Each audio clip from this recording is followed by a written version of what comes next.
से हम पल रहे हैं बाबा। उंगली पकड़ के आपकी, उंगली पकड़ के आपकी चल रहे हैं बाबा। आपके वरदान से हम पल रहे हैं बाबा। आपके वरदान से हम पल रहे हैं बाबा।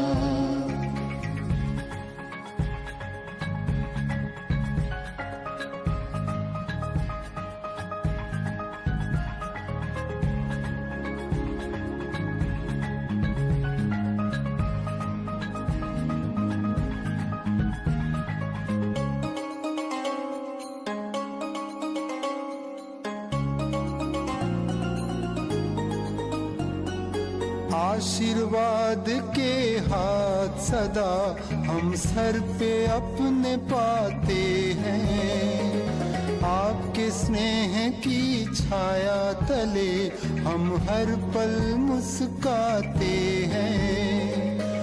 दिव्य गुणों के सांचे में हम ढल रहे हैं बाबा।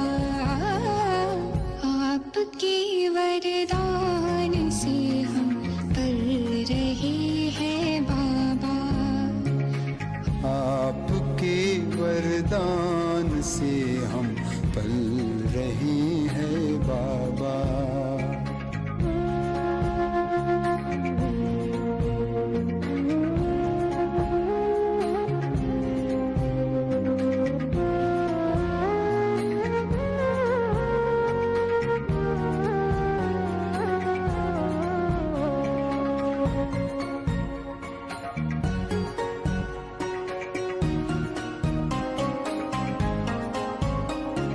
खुश नसीब है बाबा, है आपकी नजर हम पर। भूल नहीं सकते कभी हम आपको तो पल भर। पालना से आपकी हम पल रहे हैं बाबा। आपके वरदान से हम पल रहे हैं बाबा। आपके वरदान से हम पल रहे हैं बाबा।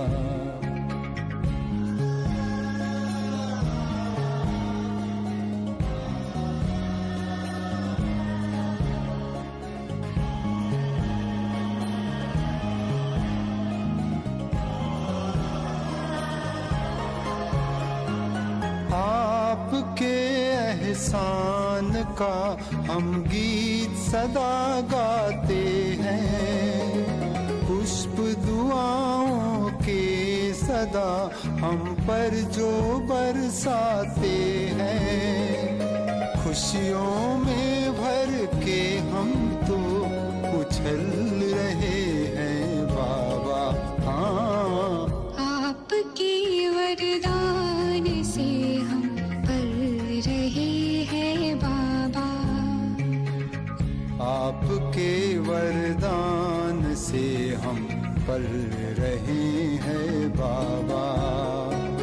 उंगली पकड़ के आपकी, उंगली पकड़ के आपकी चल रहे हैं बाबा। आपके वरदान से हम पल रहे हैं बाबा। आपके वरदान से हम पल रहे हैं बाबा।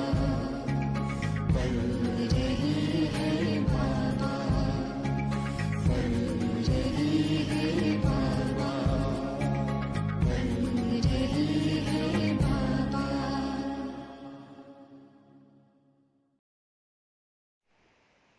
ओम शांति।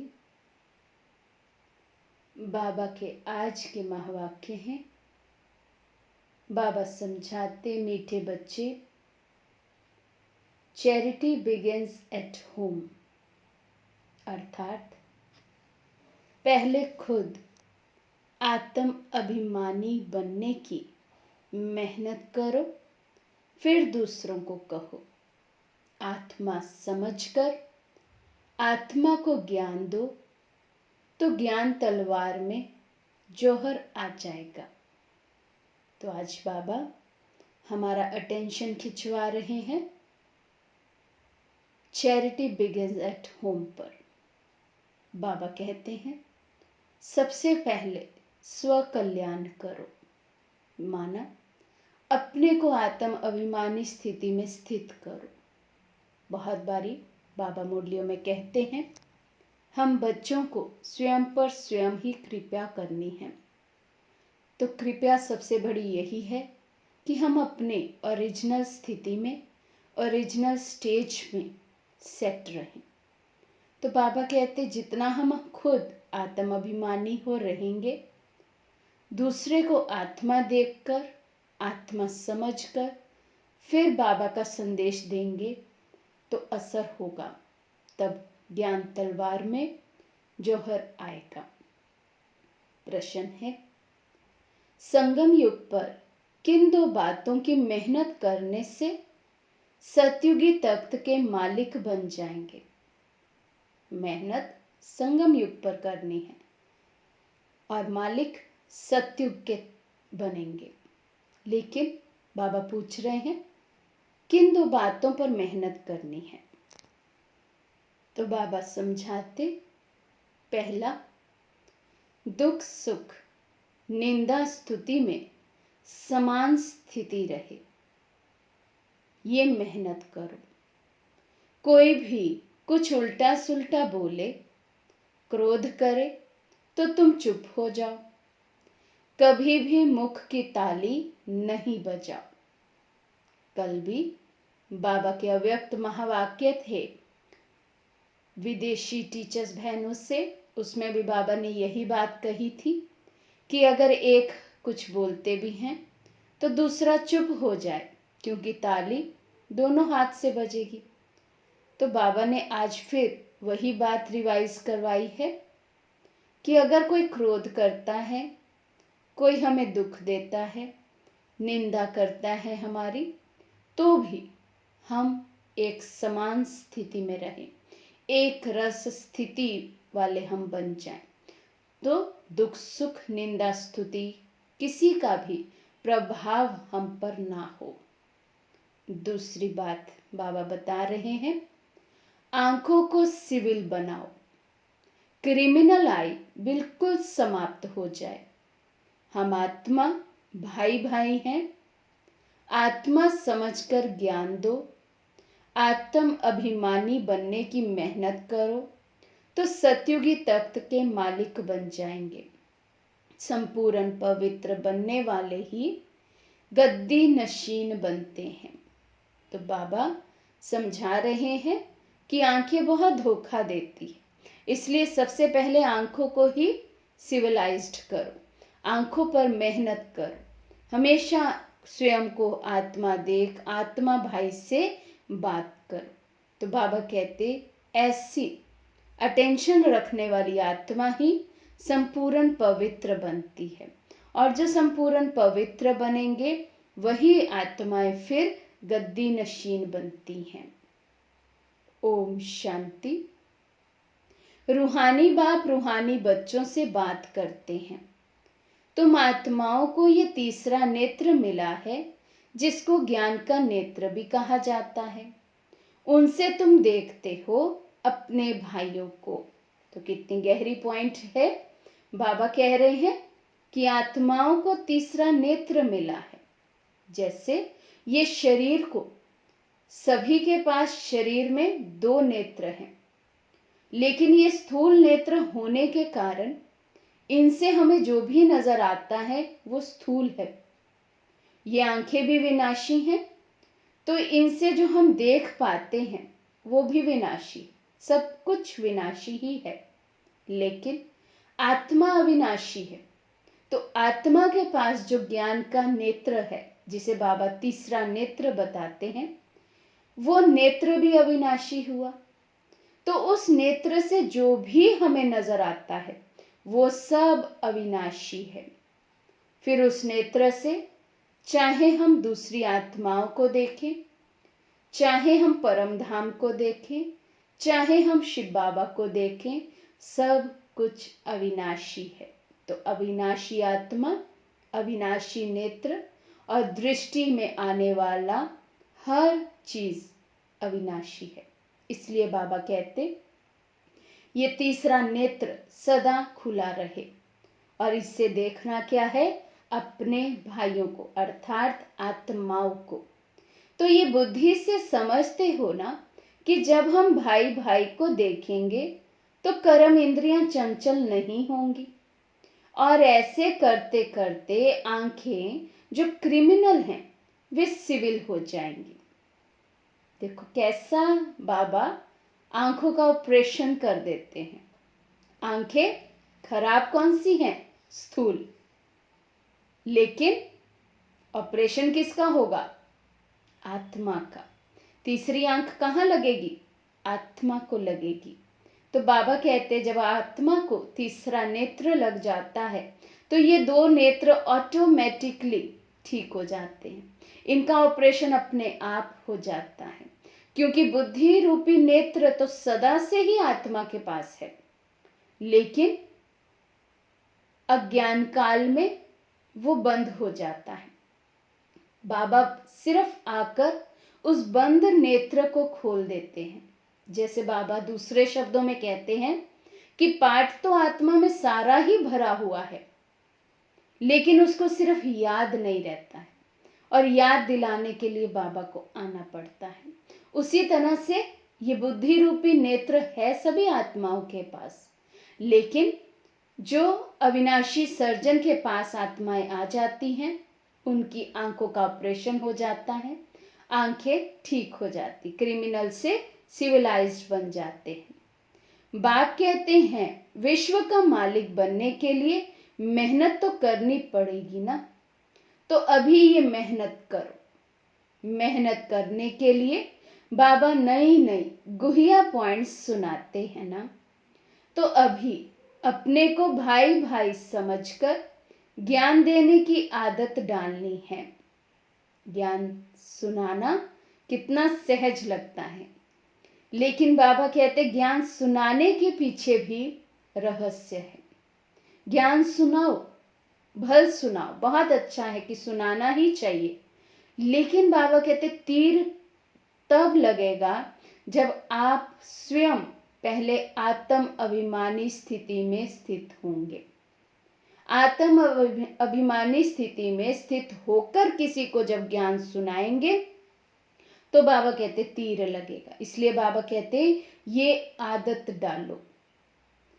फिर ये जो गाया जाता है कि वी आर ऑल ब्रदर्स, ये प्रैक्टिकल हो जाएगा। अभी तुम सच्चे सच्चे ब्रदर्स हो क्योंकि बाप को जानते हो। बाप तुम बच्चों के साथ सर्विस कर रहे हैं। हिम्मते बच्चे मदते बाप। तो बाप आकर के ये हिम्मत देते हैं सर्विस करने की, तो ये सहज हुआ ना। तो रोज ये प्रैक्टिस करनी पड़ेगी, सुस्त नहीं होना चाहिए। देखो बाबा कितनी बारी हमें ये लाइन कहते हैं, बच्चे सुस्त नहीं हो। परसों बाबा ने कहा पढ़ाई में कभी सुस्त नहीं होना है। आज बाबा कह रहे हैं सेवा में कभी सुस्त नहीं होना है। बाबा भी तुम्हारे साथ मददगार है सर्विस में, तुम हिम्मत का एक कदम तो बढ़ाओ। इसलिए अब हमें ये पक्का करना है कि कुछ भी हो जाए, ना पढ़ाई में सुस्ती करेंगे ना सेवा में सुस्ती करेंगे। तो बाबा कहते ये नई नई पॉइंट्स बच्चों को मिलती है। बच्चे जानते हैं कि हम भाइयों को बाबा पढ़ा रहे हैं, आत्माएं पढ़ती है, ये रूहानी नॉलेज है। इसे स्पिरिचुअल नॉलेज कहा जाता है। स्पिरिचुअल अर्थात स्पिरिट से जुड़ी हुई नॉलेज। स्पिरिट माना आत्मा। आध्यात्मिक ज्ञान को स्पिरिचुअल नॉलेज कहा जाता है। आत्मा से जुड़ी जो नॉलेज हमें मिलती है उसको स्पिरिचुअल नॉलेज कहा जाता है। तो बाबा कहते सिर्फ इस समय रूहानी नॉलेज रूहानी बाप से मिलती है, क्योंकि बाप आते ही हैं संगम युग पर, जबकि सृष्टि बदलती है। ये रूहानी नॉलेज मिलती भी तब है जब सृष्टि बदलने वाली है। बाप आकर यही तो रूहानी नॉलेज देते हैं कि अपने को आत्मा समझो। आत्मा अशरीरी आई थी, यहाँ फिर शरीर धारण करती है। शुरू से अब तक आत्मा ने 84 जन्म लिए हैं, परंतु नंबरवार जो जैसे आए होंगे वैसे ही ज्ञान योग की मेहनत करेंगे। फिर देखने में भी आता है कि जैसे जिसने कल्प पहले जो पुरुषार्थ किया, मेहनत की, वे अभी भी ऐसे ही मेहनत करते रहते हैं। बाबा कहते ना, चेहरे और चलन से नजर आता है कि ज्ञान में कितना समय है आप चल रहे हो और ज्ञान आप में कितने समय से चल रहा है। दोनों बातों में बहुत अंतर है।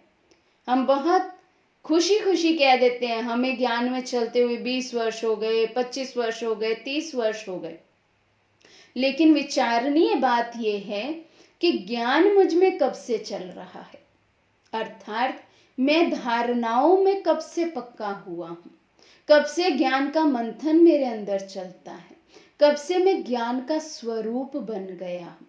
क्योंकि जब पहले दिन आए पता तो तभी चल गया था कि हम ये देह नहीं, हम आत्मा हैं।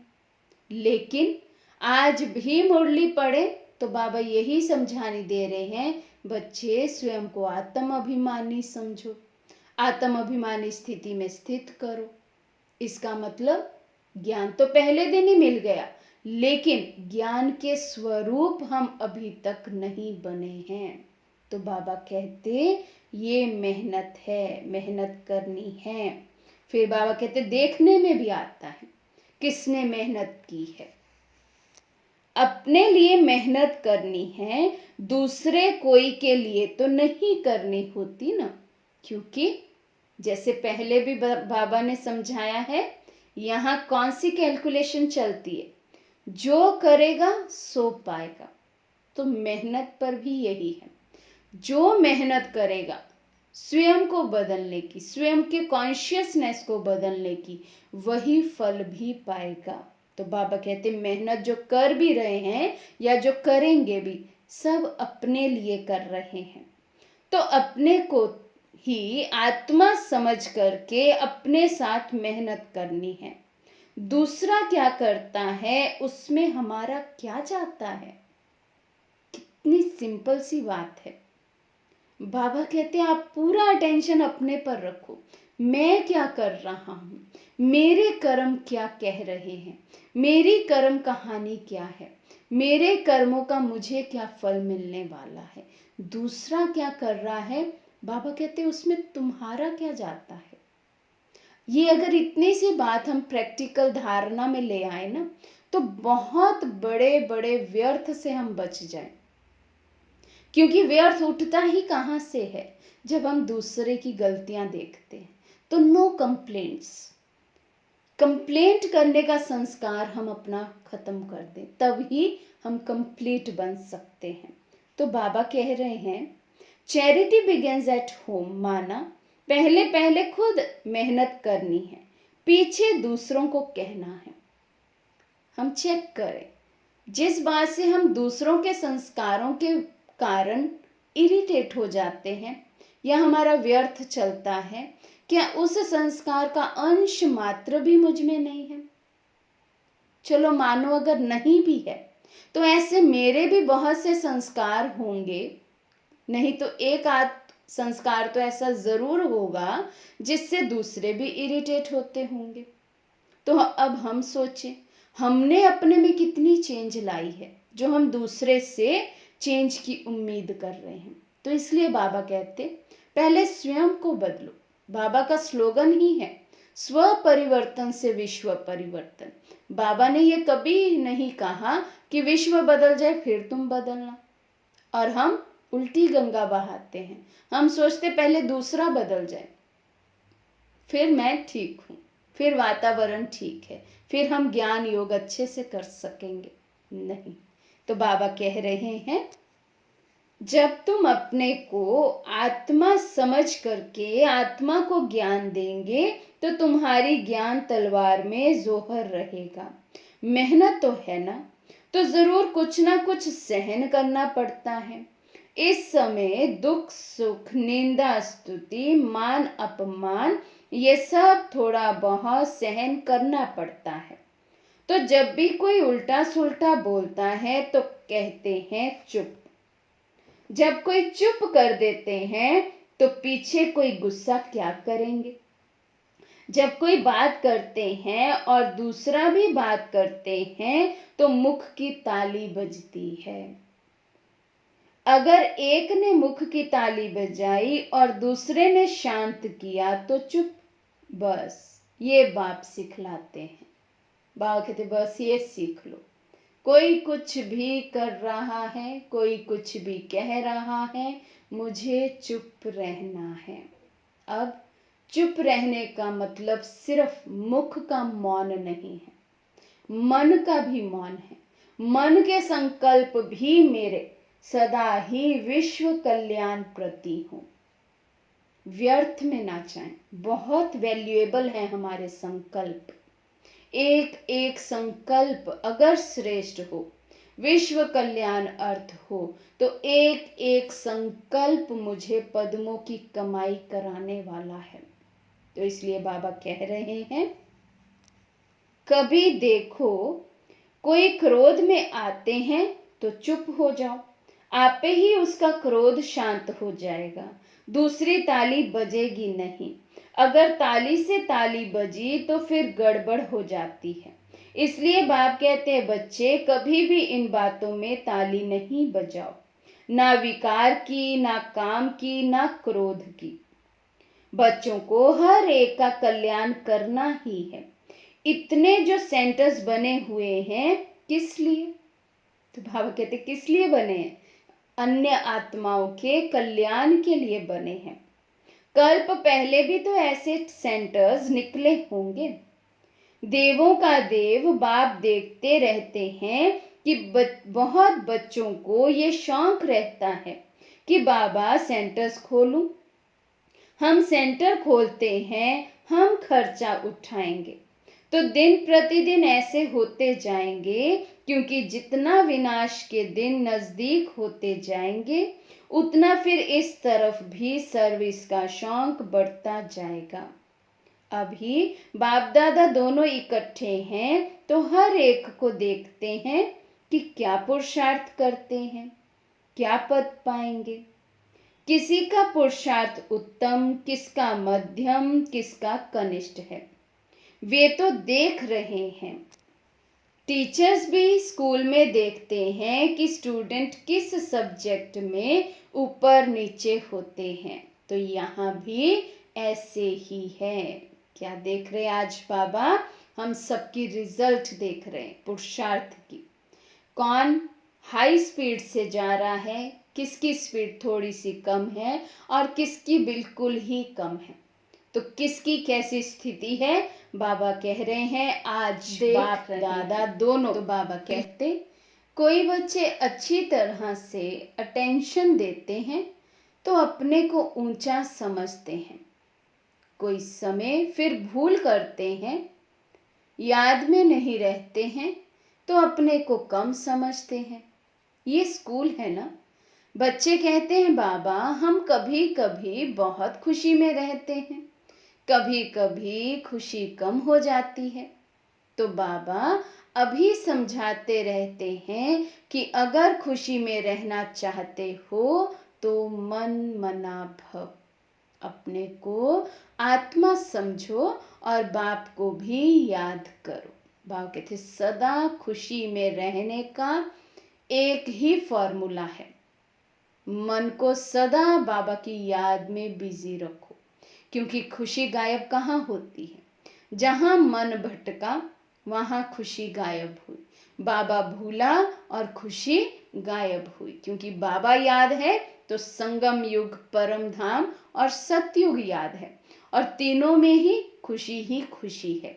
लेकिन बाबा भूला बुद्धि से मन से, तो फिर हम कलयुगी बन जाते हैं।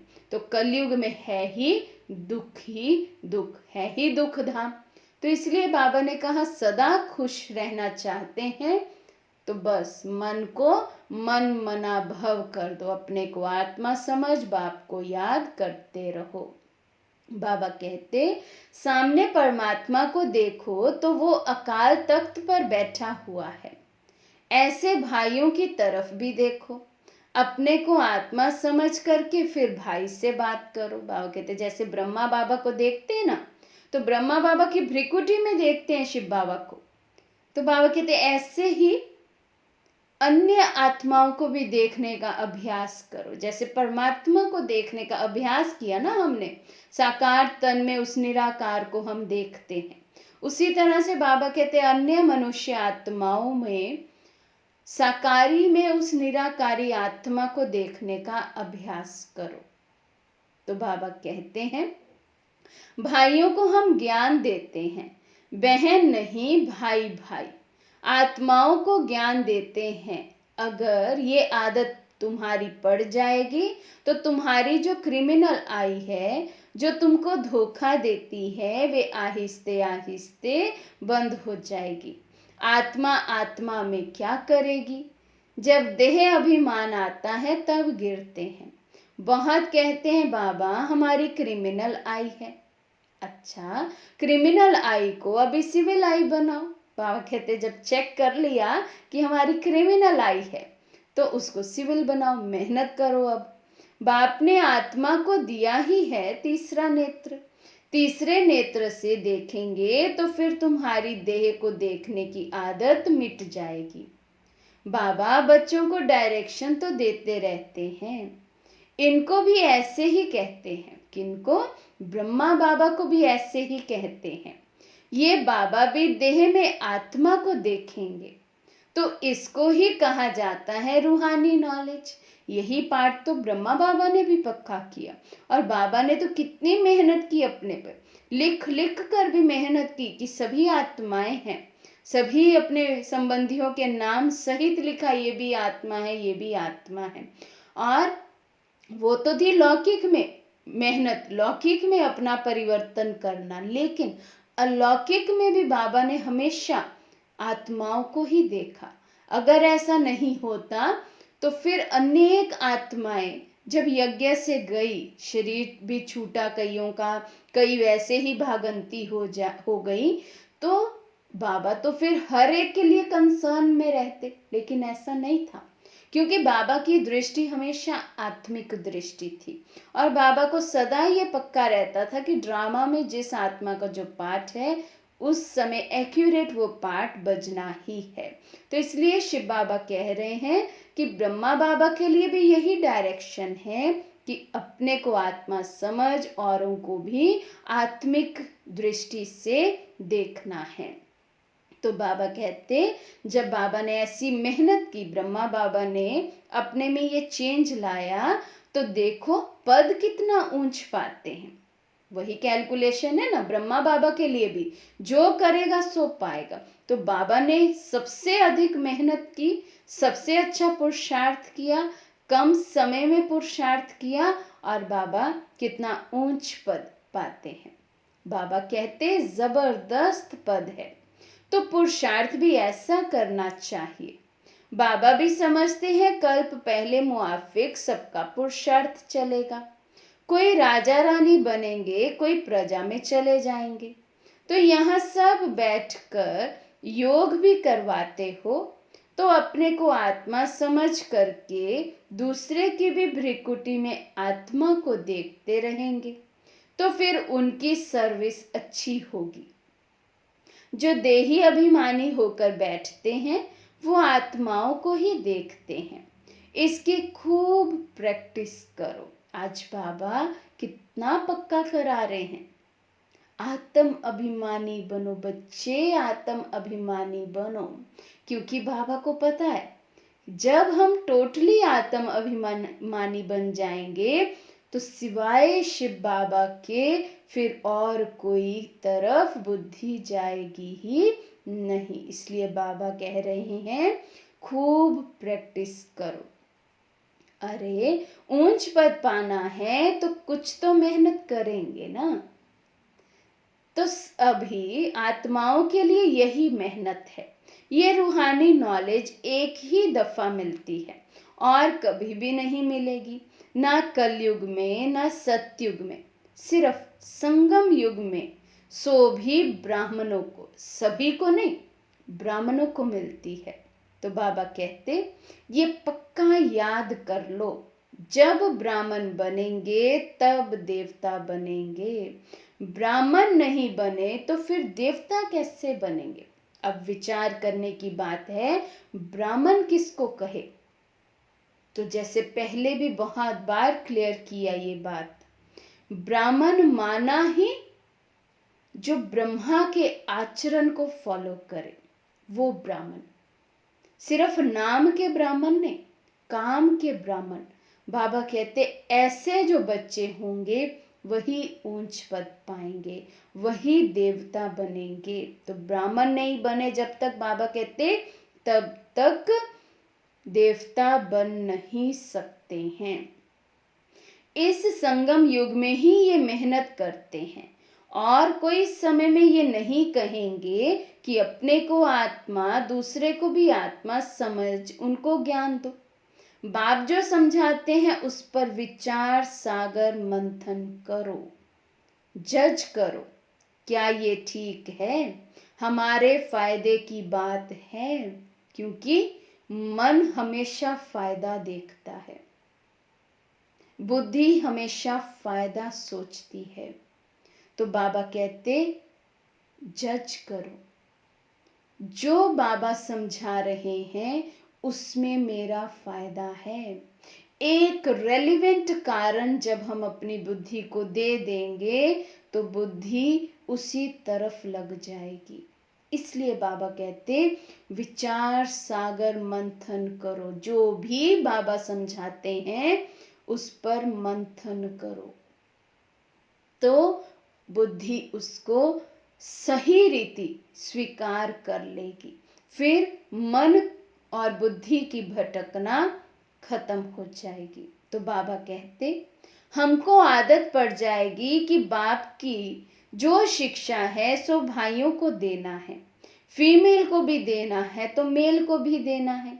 देना तो आत्माओं को ही है, आत्मा ही मेल फीमेल बनी है, बहन भाई बनी है।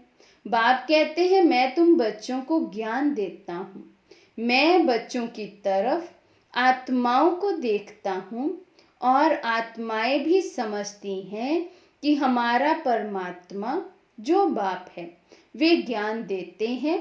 तो इसको कहेंगे ये रूहानी अभिमानी बने हैं। बाबा कहते कितनी पक्की प्रैक्टिस है बाबा को साकार में निराकार को देखने की। तो मैं बच्चों को हमेशा आत्मिक स्वरूप में देखता हूँ। उसी तरह से आत्मा भी समझती है कि हम परमात्मा से ही ज्ञान सुनते हैं। तो बाबा कहते तब इसको रूहानी अभिमानी कहा जाए। इसको ही कहा जाता है स्पिरिचुअल ज्ञान की लेन देन आत्मा की परमात्मा के साथ। तो ये बाप शिक्षा देते हैं कि जब भी कोई विजिटर आदि आते हैं तो भी अपने को आत्मा समझ आत्मा को बाप का परिचय देना है। आत्मा में ज्ञान है, शरीर में नहीं है, तो उनको भी आत्मा समझ करके ही ज्ञान देना है। इससे उनको भी अच्छा लगेगा, क्योंकि वो वाइब्रेशन आएगी ना, एक शुद्ध पवित्र वाइब्रेशन, एक शांति की वाइब्रेशन हर आत्मा फिर टच करेगी। तो इसलिए बाबा कहते हैं जब भी किसी को कुछ भी सुनाओ तो आत्म अभिमानी हो सुनाओ। तो इसलिए बाबा समझा रहे हैं जैसे कि ये जौहर है तुम्हारे मुख में, इस ज्ञान की तलवार में जौहर भर जाएगा। क्योंकि देही अभिमानी होते हो ना, तो ये भी प्रैक्टिस करके देखो। बाबा कहते हैं जज करो, ये ठीक है। और बच्चों के लिए भी ये कोई नई बात नहीं है, क्योंकि बाप समझाते ही सहज करके हैं। चक्र लगाया, अब नाटक पूरा होता है। अभी बाबा की याद में रहते हैं। तमो प्रधान से सतो प्रधान बन सतो प्रधान दुनिया का मालिक बनते हैं। फिर ऐसे ही सीढ़ी उतरते हैं। देखो कितना सहज बताते हैं। हर 5000 वर्ष के बाद मेरे को आना होता है। ड्रामा के प्लान अनुसार मैं बांध्यमान हूँ। बाबा भी बंधायमान है इस ड्रामा में। तो बाबा कहते हर 5000 वर्ष बाद इसी समय, एक्यूरेट समय पर मेरा इस सृष्टि पर आना होता है। तो बाबा कहते आकर के बच्चों को बहुत सहज याद की यात्रा सिखलाता हूँ। बाप की याद में अंतमति सुगति हो जाएगी। इस समय के लिए है। ये अंत काल है। अभी इस समय बाप बैठ करके युक्ति बतलाते हैं कि मामेकम याद करो तो सदगति हो जाएगी। बच्चे भी समझते हैं कि पढ़ाई से ये बनूंगा, फलाना बनूंगा। इसमें भी यही है कि मैं जाकर के नई दुनिया में देवी देवता बनूंगा। कोई नई बात नहीं है। बाप तो घड़ी घड़ी कहते हैं नथिंग न्यू, क्योंकि बाबा को सदैव कल्प पहले वाली स्मृति है कि ड्रामा हूबहू रिपीट हो रहा है। जिस घड़ी जो एक्ट 5000 वर्ष पहले चली, सेम रिपीट होता है। तो बाबा कहते नथिंग न्यू, कुछ भी तो नया नहीं है। ये तो सीढ़ी उतरनी चढ़नी है, जिनकी कहानी है ना, उसको सीढ़ी उतरने और चढ़ने का काम दिया गया। ये नाटक ही है चढ़ना और उतरना।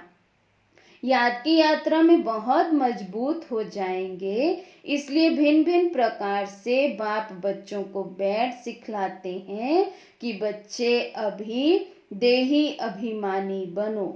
अभी सबको वापिस जाना है।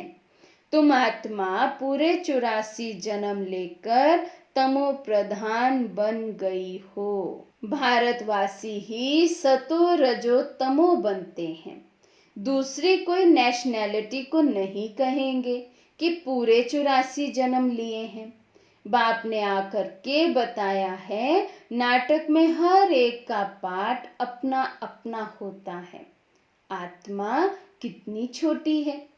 साइंसदानों को ये समझ में ही नहीं आएगा कि इतनी छोटी आत्मा में ये अविनाशी पार्ट भरा हुआ है। ये है सबसे वंडरफुल बात। इतनी छोटी सी आत्मा, उसमें इतना बड़ा 5000 वर्ष के ड्रामा का पार्ट भरा हुआ, 84 जन्मों का पार्ट भरा हुआ। बाबा कहते सबसे अधिक वंडरफुल बात ही यह है। ये छोटी सी आत्मा और पाठ कितना बजाती है। वे भी अविनाशी, जो कभी खत्म ही नहीं होता, ऐसा पाठ। बस आदि मध्य अंत, फिर अंत के बाद फिर आदि। तो बाबा कहते सर्कल है, चक्र है, फिरता ही रहता है। अविनाशी पाठ आत्मा का भरा हुआ है, तो कभी खत्म ही नहीं होता है। ये ड्रामा भी अविनाशी है और बना बनाया है। ऐसे नहीं कोई कहेंगे कि कब बना, नहीं, ये कुदरत है। ये ज्ञान बड़ा वंडरफुल है। कभी कोई ये ज्ञान बता ही नहीं सकते हैं। ऐसे कोई की ताकत नहीं है जो ये ज्ञान बताए, सिवाय एक शिव बाबा के, सिवाय एक परमात्मा के। बाबा कहते और किसी में ये ताकत नहीं है इतना ऊंच ज्ञान कोई किसी को दे जाए, और उसमें भी इतनी शक्तिशाली धारणा करवा जाए पवित्रता की। तो बाबा कहते सिवाय एक परमात्मा के ये कार्य और कोई कर ही नहीं सकता है। तो बाबा कहते तो अभी बच्चों को बाप दिन प्रतिदिन समझाते रहते हैं, अभी प्रैक्टिस करो। कौन सी प्रैक्टिस? कि हम अपने भाई आत्मा को ज्ञान देते हैं, आप समान बनाने के लिए ज्ञान दे रहे हैं। किस लिए? आप समान बनाने के लिए, अर्थात जैसे हम आत्म अभिमानी हुए हैं वैसे ही अन्य आत्माओं को भी ज्ञान देकर, बाबा का संदेश सुनाकर आत्म अभिमानी बनावे। तो बाबा कहते ज्ञान देते ही किस लिए हैं? आप समान बनाने के लिए, बाप से वर्षा लेने के लिए, क्योंकि सब आत्माओं का हक है। बाबा आते हैं सभी आत्माओं को अपना अपना शांति व सुख का वर्षा देने। हम जब राजधानी में होंगे तो बाकी सब शांति धाम में होंगे, पीछे जय जयकार होगी, यहाँ सुख ही सुख होगा। इसलिए बाप कहते हैं पावन बनना है। जितना जितना तुम पवित्र बनते हो उतना कशिश होती है, उतनी ही आत्मा में आकर्षण शक्ति बढ़ जाती है। और आकर्षण भी अशुद्ध आकर्षण नहीं, शुद्ध आकर्षण। जैसे बाबा से हम सब बच्चों को होता है, बाबा की तस्वीर देखते ही या बाबा की याद आते ही कैसा एक खिंचाव हम बच्चों को होता है, वो शुद्ध आकर्षण बाबा कहते आत्माओं में तब आएगा जितना जितना जो आत्मा पावन होती जाएगी, पवित्र बनती जाएगी, उतनी उसमें कशिश होती जाएगी, क्योंकि जंक उतरती जाएगी। तो बाबा कहते हैं जब तुम बिल्कुल पवित्र हो जाते हो तो गद्दी नशीन हो जाते हो। तो प्रैक्टिस ये करो, ऐसे मत समझना कि बस ये सुना और कान से निकाला, नहीं। बाबा कहते इस प्रैक्टिस बिगर तुम चल नहीं सकेंगे। जब तक आत्म अभिमानी नहीं बने हैं बहुत चांस है कि हम चलते चलते रुक जाएं। तो बाबा कहते मेन पुरुषार्थ ही ये है, खुद पर मेहनत ही एक करनी है कि मुझे आत्म अभिमानी हो रहना है। तो बाबा कहते ऐसा नहीं सोचो कि एक कान से सुना और दूसरे से निकाल दो, अमल ही नहीं करो इन पर, नहीं। बाबा कहते ये प्रैक्टिस मस्ट है। तो बाबा कहते अपने को आत्मा समझो, ये भी आत्मा भाई भाई को बैठकर समझाओ। रूहानी बाप रूहानी बच्चों को समझाते हैं, इसको कहा जाता है रूहानी स्पिरिचुअल नॉलेज। स्पिरिचुअल फादर देने वाला है। जब चिल्ड्रन पूरा स्पिरिचुअल बन जाते हैं, एकदम प्योर बन जाते हैं, तो जाकर सतयुगी तख्त के मालिक बनते हैं। जो प्योर नहीं बनेंगे वो माला में भी नहीं आएंगे।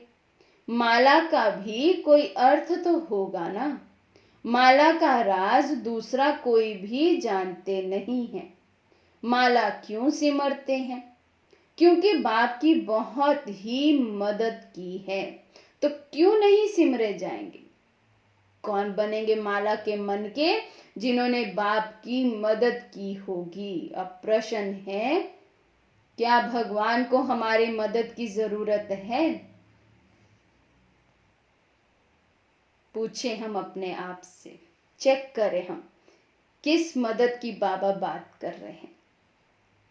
तो बाबा ने तो कहा मेहनत करेंगे खुद के लिए ही करेंगे, खुद ही पाएंगे उसका। फिर भी बाबा हम बच्चों को कितना ऊंच बनाते हैं। तो बाबा कहते भगवान की मदद करोगे, मददगार बनोगे तो ही सिमरने लायक बनोगे, पूजन लायक बनोगे।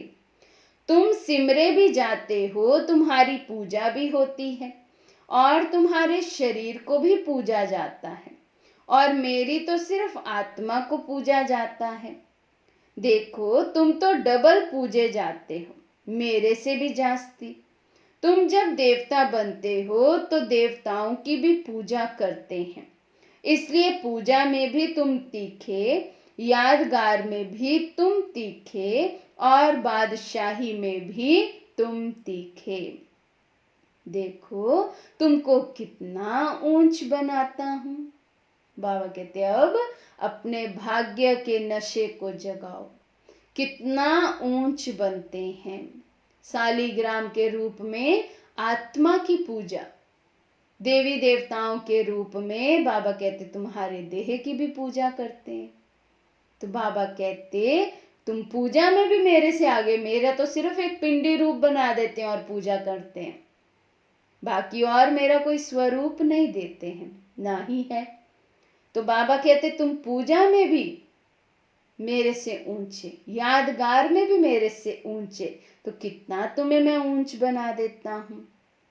तो आया सबको नशा चढ़ा कि हम कितने ऊंच बनते हैं। तो जैसे प्यारे बच्चे होते हैं, बहुत लव होता है, तो बच्चों को कूल्हे पर, माथे पर भी रखते हैं। बाबा एकदम सिर पर रख देते हैं, कितना ऊंच बना देते हैं। जो बहुत लाड प्यार वाले बच्चे होते हैं ना, उनको कहते हैं तो सिर पर चढ़ा हुआ है। और बाबा कहते हैं मेरा हर एक बच्चा मेरे सिर पर है। लेकिन कौन सा बच्चा? जो बाप का मददगार है। मददगार अर्थात जो स्वयं पर स्वयं मेहनत करता है, अपने को बदलने की मेहनत करता है, वो बच्चा जो बाबा को पवित्रता की मदद दे, धारणा मूर्त हो, वो बच्चे बाबा कहते मेरे सर के ताज हैं। उन बच्चों को सर पर बिछाया हुआ है मैंने। तो हम चेक करें, हम ऐसे बने हैं क्या? हम भगवान के सिर के ताज हैं? अच्छा, मीठे मीठे सिके लदे बच्चों प्रति माता पिता बाप दादा का याद प्यार और गुड मॉर्निंग। रूहानी बाप के रूहानी बच्चों को नमस्ते। हम रूहानी बच्चों की रूहानी बाप दादा को दिलवा जान शिकवा प्रेम से नमस्ते नमस्ते नमस्ते जी।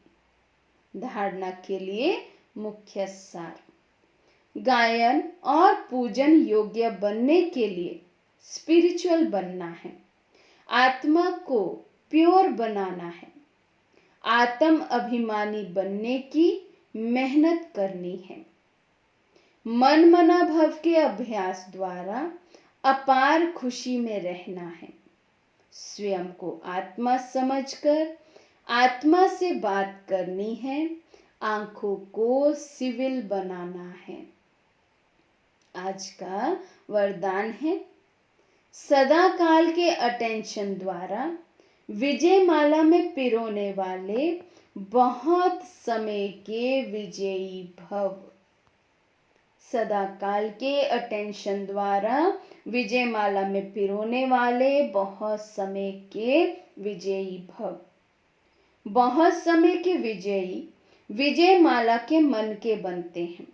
विजयी बनने के लिए सदा बाप को सामने रखो, जो बाप ने किया वही हमें करना है।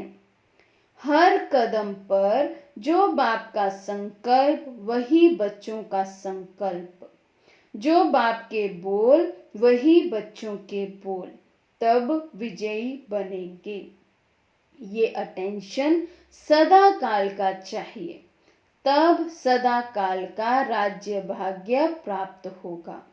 क्योंकि जैसा पुरुषार्थ वैसी प्रारब्ध। सदा का पुरुषार्थ है तो सदा का राज्य भाग्य है।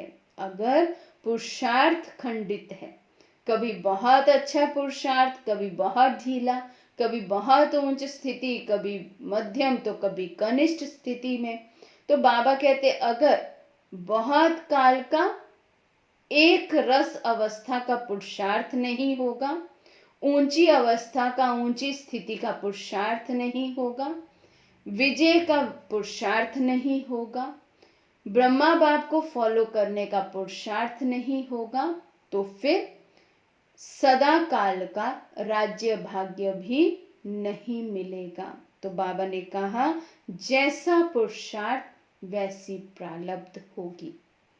स्लोगन है, सेवा में सदा जी हाजिर करना यही प्यार का सच्चा सबूत है। सेवा में सदा जी हाजिर, हाँ जी करना, बाबा को कभी भी ना नहीं करना, कैसी भी सेवा हो, किसी भी सेवा का चांस, किसी भी समय सेवा का चांस मिले, किसी भी तरह की सेवा का चांस मिले, हमेशा हाँ जी। तो बाबा कहते जिनका जी हाजिर का पाठ पक्का है वही सच्चे प्यार के सबूत देने वाले बच्चे हैं, उन्हीं का प्यार बाबा कहते सच्चा होगा। तो अब चेक करेंगे क्या मेरा बाबा से सच्चा प्यार है।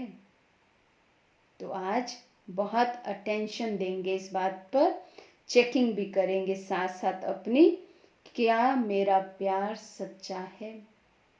अच्छा, ओम शांति।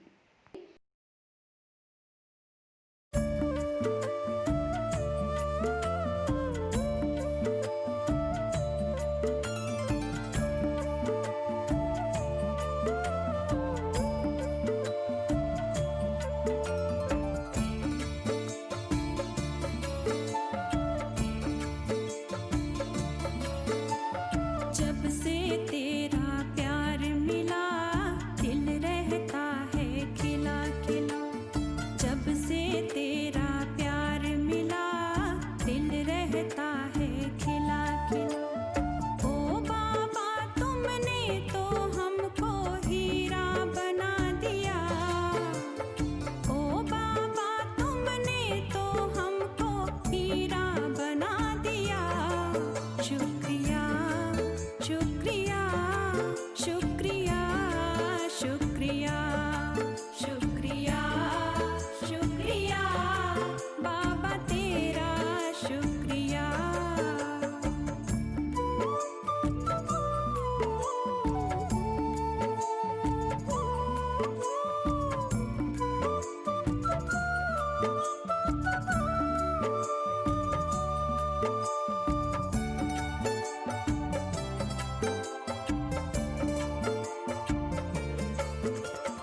मुरली में है बाबा तेरी जादू खुदाई।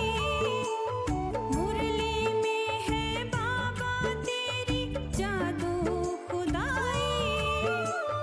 झूम रहा है मन का मधुबन महकी अमराई। झूम रहा है मन का मधुबन महकी अमराई।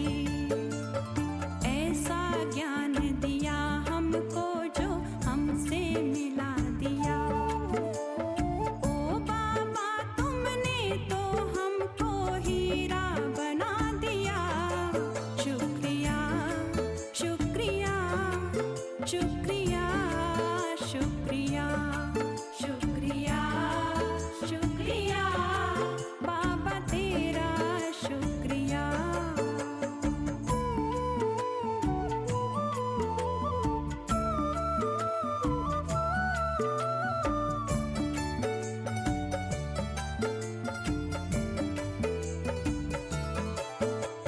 सोचा न था हमने कभी प्रभु का प्यार मिलेगा।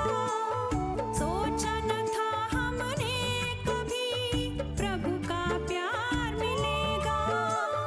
प्रभु मिलेगा हमको प्यारा प्रभु परिवार मिलेगा। प्रभु मिलेगा हमको प्यारा प्रभु परिवार मिलेगा। पारावार नहीं खुशियों का खुशनुमा बना दिया। ओ बाबा तुमने तो हमको हीरा बना दिया। शुक्रिया शुक्रिया शुक्रिया शुक्रिया शुक्रिया शुक्रिया बाबा तेरा शुक्रिया।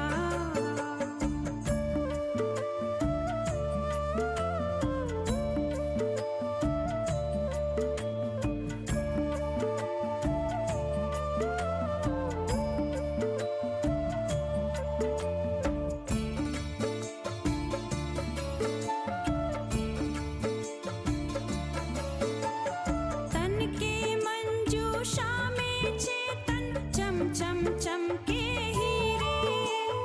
तन के मंजूषा